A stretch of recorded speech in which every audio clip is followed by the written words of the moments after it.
Guys, before I start this video, I'm asking if you guys could please head over to my business page on Instagram. It's called RTM Beauty JA. I sell makeup, cosmetics, shoes, dresses, all type of female stuff, guys. So please support the page. Head over to my page on Instagram, RTM Beauty JA. Follow, like up pictures, everything. In the high school that I went to, I had somebody come to me and tell me, oh, your hair is pretty and you're brown, so you're rich. Say, yo, you have black people hair? Like, can I touch your black people hair? Like, I'm gonna be like, what the f?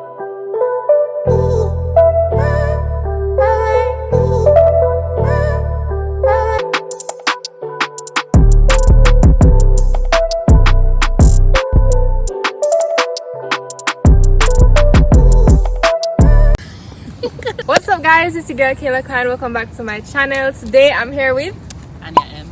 And today we are going to be talking about classism and colorism in Jamaica. Guys, before I start this video, please don't forget to like, comment, share, and subscribe. Let's get it. Have you ever experienced like classism in Jamaica, like based on your skin color? Wouldn't that be colorism? Yeah. No. Okay, like, Colorism, yeah. Okay, in terms of like classism, no. Because I don't want to use the word fortunate, because I feel like fortunate means that, you know, you're kind of better than other people, so I don't like using the word fortunate. But I grew up in Upper St. Andrew. Yeah, uptown. I grew up uptown as well. So I've never experienced like classism, really. But colorism, yeah, like I've experienced colorism before. You want to explain that, like, story? Sure. How? Okay, so like I went to a prominent prep school. Same. Yeah, I was at prominent prep school, and I used to have this friend, and the friend, her parents were also friends with my parents, so they knew each other from before we were born. So, you know, she just happened. She's my god sister. So we went to the same prep school. And I remember one day we were at school and I was talking to her, and she said she doesn't want to be friends with me anymore because I'm black. She said she doesn't want no dark skinned girl as her friend. Wow. And what color was she? She's like lighter than you. Lighter than me? But she's not like very, very light. She's black. Her parents are black, but she just happens to be light skinned black. And she told you that? Yeah. I mean, she was a kid still. Maybe her parents told her to tell you that. I don't give a I think her parents told her to tell you that, because when you're a child at that age, you don't really look at people. You don't really like racist like towards people. No, I think you do. I think that's probably something she learned in her home, or something somebody tell her. Like, I don't think so. Like with her parents, nah. Like I don't think so. Like in her case, no. But like I feel like, okay, the way how Jamaica set up, everybody knows that people have this whole notion where, okay, like let's say someone's describing you, right? They would say, yo, you're brown and pretty, right? Yeah. You never hear someone say, oh, she's dark skinned and she's black and pretty. Yeah. Like everyone always says, yo, you're brown and pretty. Yeah. And it's the whole having like, I don't like using this term because it's very controversial, but having the whole light skin, pretty hair is a thing in Jamaica, like, and that's like deep rooted from in our history, like from from Wapikil Philo people are talk about, you know, like in slavery, you know, the darker skinned slaves are always out in the plantation. Yeah, and the browner ones who did household work. Exactly. So I feel like it's deep rooted in our culture where we don't exactly have like significant colorism like in America, where you can literally walk outside and you feel like, oh my gosh, am I going to get shot today? Like we don't have that, because I mean Jamaica, half of our population is black. So we mainly just have colorism in terms of like being light skinned. Like light skinned people are favored in society, and I don't know, like a lot of people don't know this, but there used to be certain jobs that dark skinned people couldn't get in Jamaica. Really? Yes, like bank tellers, air hostesses. You would like up until recently. It's true, like there's a lot of brown people in say like on air hostess. Yeah. And I mean, it's changed though. Like I've been on a few flights where literally they have dark skin air hostesses who are literally dark like me. Yeah. But those jobs, like I've even had, like my mom even told me about one of my aunts wanting to be an air hostess and she couldn't get to do it because they said she was too short. But it's also a height requirement for air hostesses. But she was told that she was too short. But in reality, it's because of her skin tone. Because she's not short. She's like regular people average height. So they didn't tell her it was her skin color. She assumed that it was her skin color. But I experienced a little bit of classism because I went to this extra class, right, in Half-a-Tree. And we call a name, but everybody at that extra class thought I was rich because of the color of my skin, the texture of my hair, and the way that I spoke. Like, they thought I had some kind of money. In the high school that I went to, I had somebody come to me and tell me, oh, your hair is pretty and you're brown, so you're rich. Yeah, that's also very unfortunate that like we have that whole culture here in Jamaica where we think that brown people, I hate that word. Like, I hate using the term brown people. It's kind of true though, because if you're in Jamaica and you're coolie or you're light skinned, there's like a good percent, like a high percent chance that you are rich. That's true. I don't know why it's like that, because you're not going to see like white people in the ghetto. Alright, if you saw a black man driving an expensive car and he was wearing like regular clothes, you don't think same fit? No, because I know for a fact there are dark skinned people who are rich. Like, you have some filthy rich ass people in Jamaica and they're dark skinned. You get me? That's true, but like if you're white, like you will hardly see a white poor person in Jamaica. Like if you're white, there's a good chance that you are. That's actually very true. Either well, not really rich, but like well off. And I'm not going to lie, like at some of the very expensive high schools out here, you go to them, all you see is white people. That's true. We're not calling a name on a school, you know, but it's true. Like, it's actually very true. Yeah, I see a lot of white people over there. Especially for those specific schools, they want to keep a certain tax bracket at their school, and I mean, I think like they naturally want to keep a certain tax bracket. So I mean, obviously the school fee is not for everybody. If you can afford it, then you can afford it. Because if you also look at in our society, you'll also realize that persons in a certain socioeconomic background don't socialize with people who are of a lower socioeconomic background. Yeah, like I find it so weird. Like, okay, sorry to cut it off, but in high school there were these group of boys, and I don't know if it was just coincidental or rich people just pick rich people to be their friends, but all of them came from well-off families or they hang out together. And they were all in a friend group. So I don't know if it's just is you pick rich people to be a friend, or it's just a coincidence that all of them are friends and all of them come from. I think sometimes I think it's a coincidence, and sometimes I think it's you want to be friends with those type of people. Like everyone feels like when you associate with a certain class of persons, you have better opportunities in Jamaica, because links run Jamaica. Everybody knows that. For real. So links, you're not gonna win. Exactly. So naturally, if I'm living up in Norbrook Cherry Gardens, the likelihood of me talking to someone who is probably from, and I don't even want to make this sound away, but I mean, to someone who probably live in a Denham town is highly unlikely, unless it's a case where you go to a public high school. Because in reality, like when I was growing up, my parents never yet made, like, the way how my parents raised me, they never raised me to look down on anyone's address. Like, people's address don't matter to me. But I feel like because of the prep school that I went to, I didn't associate naturally I didn't associate myself with persons who were, living below Bessel. You get me? Yeah, like because of like that type of background. Exactly. They didn't have that type of background. Yeah. Exactly. I mean, this type of environment where everybody lives in Jackshill, Cherry Gardens, Norbrook, everywhere. Uptown area. Exactly. So it wasn't until when I went to high school now, and it was just like, it's a shift where I'm meeting persons who don't exactly live there, so, and friends. Yeah, because you went to a public high school. Exactly. Yeah, it was a big transition for me. Like when I moved from my prep school, which was like a private school, and everybody there spoke English. Nobody there spoke Patois at all. Their uptown school, there were a lot of white people there, and people from well-off families. So like moving from that school to a public high school, now you have more dark-skinned people from all over, and they were just so obsessed with my hair. Like, they were really obsessed with my hair. They're like, oh my god, your hair is so pretty, it's so long. So in a video, I said black people hair one time, but it was not to like bash. It wasn't to bash black people or their race or anything, because I am black, and I am black, right? why would I say something to offend black people? Those words, black, kinky, nigger, they're used in Jamaica every single day. People say them every single day. And as soon as I say it on my platform, it just became this big commotion. I don't know. But you know why, what that probably would happen to you is because, okay, you would exactly be seen as probably one of the more favored persons in our society. You get what I'm saying? So I mean, even though you meant it and you didn't mean it to cause any harm, people are obviously going to be offended because my hair. Yeah, literally. And I mean, it's not like you weren't trying to be insensitive. It's just they're okay, you know, like when people say something and people just run with it.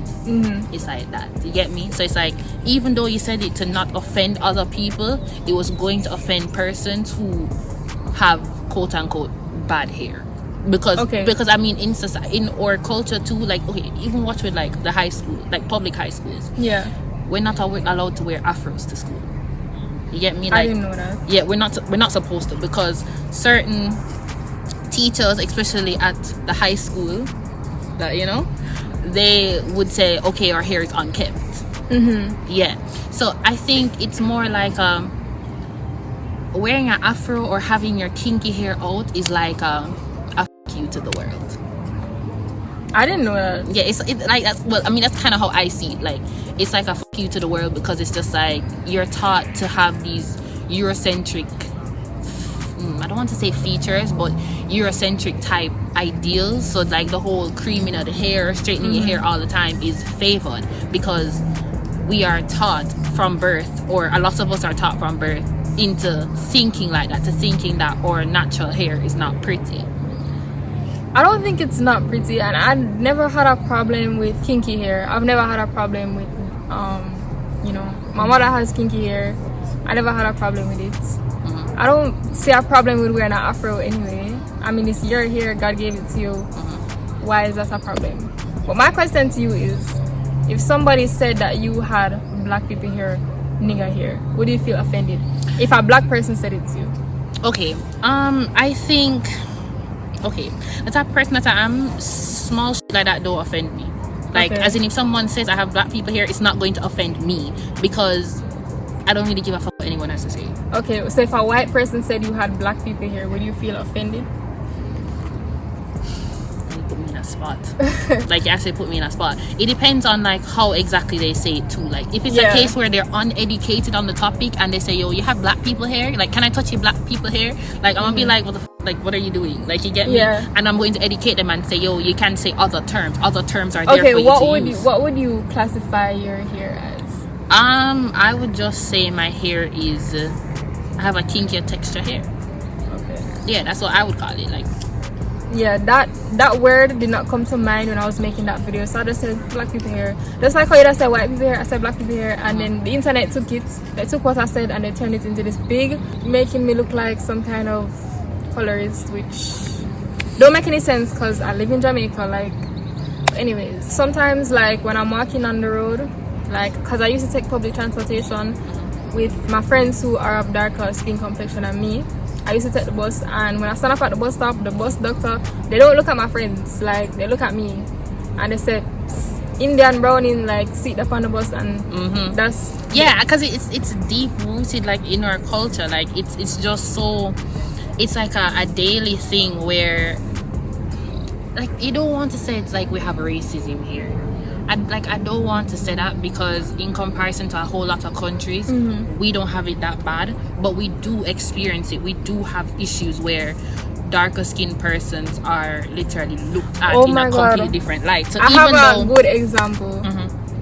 So two female Jamaican dancer artists. You have Spice and you have Shansia. In my opinion, I feel like Shansia blew up more and got because more of her skin tone? Because of her skin color and the texture of her hair. Spice had to work a little harder, and I saw that. Like, she has really good music, I'm not gonna lie. I rate her song, I listen to her music, but Shansia definitely climbed the ladder a bit faster than Spice. And I think it's because of skin color. That's my opinion. I think that could definitely be a factor, and it could also be heavily influenced by the team that she has too. I mean, you don't want to say that, okay, well, it's because of her skin tone, because I mean, like I said, the possibility is there, but it could also be because of her team. Her team. Yeah, because I mean, she's a strong team. Like Ramesh Entertainment is like A1. You get me? True. Like their promotion is A1. So even though it took Spice a long time for us, like dead ass. I know about Spice from Share Sing, but me's a girl with a fight over man. Yeah. But no about Spice from them time. You get me? And it took her so long, even after ramping shop. Like it took her so long. I feel like ramping shop. Some like it. Yeah, some like it. It busted. That was a hit single. Right exactly. There. And I mean, it's sad that it took so long for her. But I mean, damn, we don't even know. Like I feel like that's a question that the public would really have to, answer. You feel like the public would have an answer? I feel like it's very, very, very evident because I do sociology and somebody brought it up in my sociology class and they were like, yes, Shensi has brown skin and in Jamaica, like, we're highly favored, as you said. Yeah. So yeah, I definitely feel that way. What are your thoughts on like people who speak Patois and children who speak Patois? I don't care. You don't care? No, I actually don't care. I feel like it's a part of our culture. Like would you think that if somebody came to you and they spoke Patois, they don't speak any type of English, would you automatically think that that person came from a lower class? No, actually I wouldn't. What are the chances of somebody speaking Patois in upper class? Very likely. Like I feel like it's very likely because we have a lot of uptown persons wanting to be bad. You get me? It's true, so but like, some of them don't sound good when they speak. That's some of them though. Some people don't. So like me, I don't really speak a lot of Patois because I don't sound good at speaking. Like some people's voice not made to speak it. Like stop force the thing. If you weren't brought up a certain way, like why are you forcing it? You have a point there. But I don't because I have friends who literally born and grow uptown, but they hang out with they want to be bad, so they naturally just talk straight Patois, and their Patois sounds perfectly fine. So I mean, that's just like I'm out of the handful though. But I'm not going to say because a person speaks Patois, I'm automatically going to assume they come from a lower socioeconomic background. Like that's just my thinking. I'm not going to think that. Somebody also told me that people normally associate Patois speaking with uneducated people. That's also very true. And I mean, what the hell? Like, it's our dialect. Yeah, it's true. But like, if somebody came to you spoken nice and proper and standard English and so nice, I would think that person was educated. I'm not going to lie. Versus somebody who speaks straight Patois. You think that they're not educated? As in, yeah. You have a point. Like that's a valid point to think that because we're naturally as like in high school and like primary school you're taught to speak standard English. They don't teach Patois. You didn't go to a primary school though? No, I didn't. I didn't go to a primary school either. But like the teachers, they speak to their children in Patois. That's why some children grow up speaking Patois. Cause like at school, like at my high school, people don't really speak to you like that. In Patois? Yeah. No. The teachers, they don't speak to us like that. No. But at primary schools, they definitely do speak to them that way. That's why they speak that way. But they're also taught like standard English too in primary school. Well, I mean, I never went to a primary school, so I don't really know what... They do, like, they because I mean, we must have for the GSAT, Yeah, and in GSAT there's the English. Yeah. True. So, I mean, they're taught English in primary school, so they're taught, like, English is our standard language, you get me? But we still have the dialect. It's true. And I don't think we should disregard the Jamaican dialect just because it's deemed as being unfavorable. Oh my god, when I was in prep school, I had this teacher, oh my god. If you spoke Patois in that lady's class, she'd put you outside. You and your desk and your chair had to go outside and you have to learn through the window. If you spoke Patois in her class. And if you spoke Patois, she'd talk to you and be like, I already told you about that Patois speaking, that literally.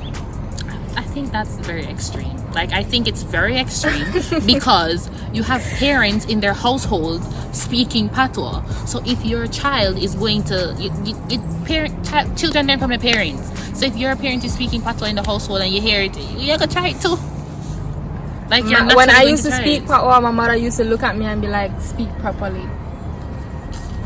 But you say it's a part of our dialect. Yes, exactly. It is a part of our dialect. So you don't see a problem with it. So say you were in a formal setting, like you went to the bank, right? You're talking to the bank teller.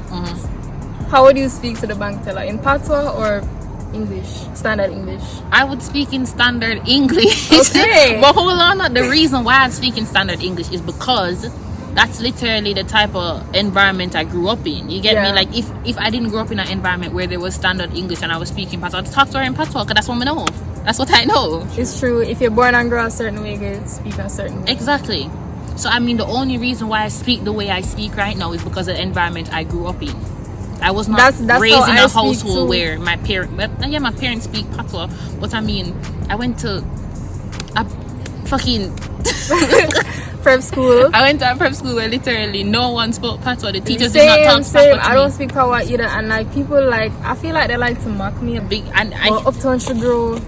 I mean, you can't help where you're from. Like it's true. You literally can't help where you're from. I have to stay true to myself because if the camera is off, I will talk like this. Camera on, I still will talk like this. I didn't grow up to speak like them using me. Do you like, okay, what is your whole idea on like dancehall versus like soca music in Jamaica? Like, cause like dancehall is seen as being like raga and wait, like you raga? See, like I mean, that's not the raga is not the word I'm trying to use. Like it's very dancehall is unfavored. Unfavored? Yes, like in terms of like upper class people, like dancehall is unfavored. Okay, yeah. Oh, you can't say for upper class people. You don't want to look a. Yeah, but I mean, they don't have a problem with soca music and carnival where they're literally dancing around on the road half naked.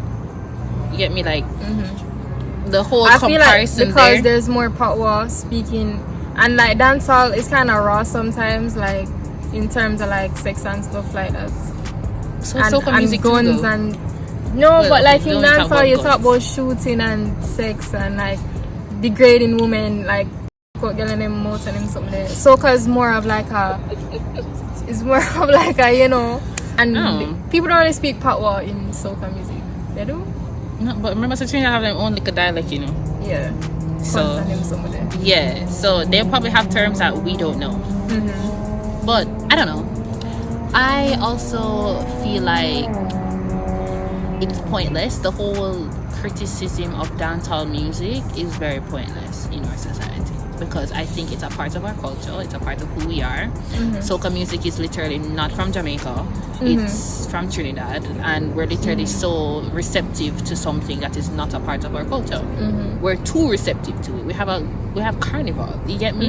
I don't have a problem with carnival, but it's just the comparison. Like when the whole dancehall carnival situation comes up, I'm always going to be like very ticked off about it because of the way how dancehall music is just put down in comparison to soca. You know something too, like more uptown people listen to soca because if you were on a lane like in some inner city, you're not really going to hear soca on the speaker.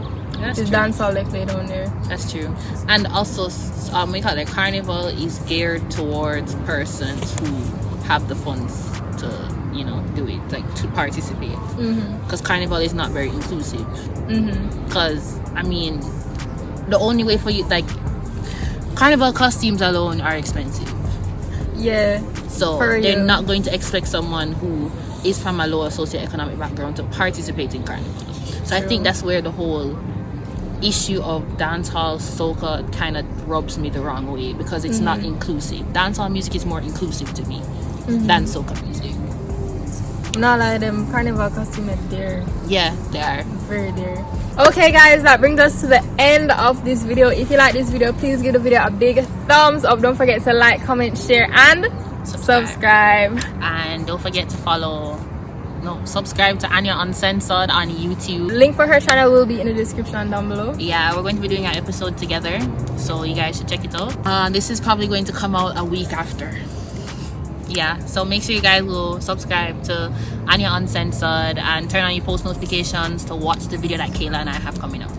Bye, love you guys. Mwah.